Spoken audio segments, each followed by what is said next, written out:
আসসালামু আলাইকুম। এই একটা অর্জুন গাছ, এইটা তো দেখতেছেন সবাই। এই গাছটা খুব ভালো উপকৃত একটা গাছ। তাই এই যে দেখেন, এই যে অর্জুন গাছটা, এই গাছটা একটা ঔষধি, খালি যেন কাঠের জন্য ব্যবহার করতে হয় না। এই গাছটা হচ্ছে অর্জুন গাছ। এটা কবিরাজি খুব একটা ভালো একটা ঔষধির গাছ। তাই সবাই যে যে জায়গা থাকেন সেই জায়গা গাছ লাগানোর চেষ্টা করবেন। এই গাছ হচ্ছে প্রকৃতির একটা ভালো, আর এবং এই গাছ মানুষের উপকারের জন্য লাগায় মানুষ।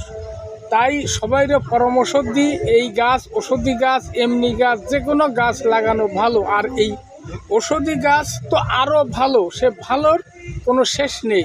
তাই সবাই যে যে জায়গা পারেন, স্কুল কলেজে, সরকারি প্রতিষ্ঠানে, সরকারি জায়গায়, রাস্তার বাড়ি, যে যে জায়গা লাগাবেন তার সোয়াব হবে।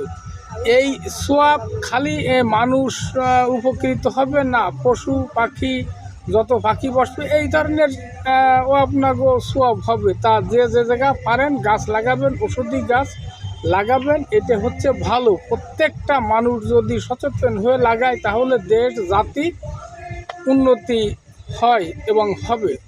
কথাটা জ্ঞানের জন্যই বললাম, কথাটা বুঝতে হবে, রাগ করা যাবে না। আল্লাহ হাফেজ।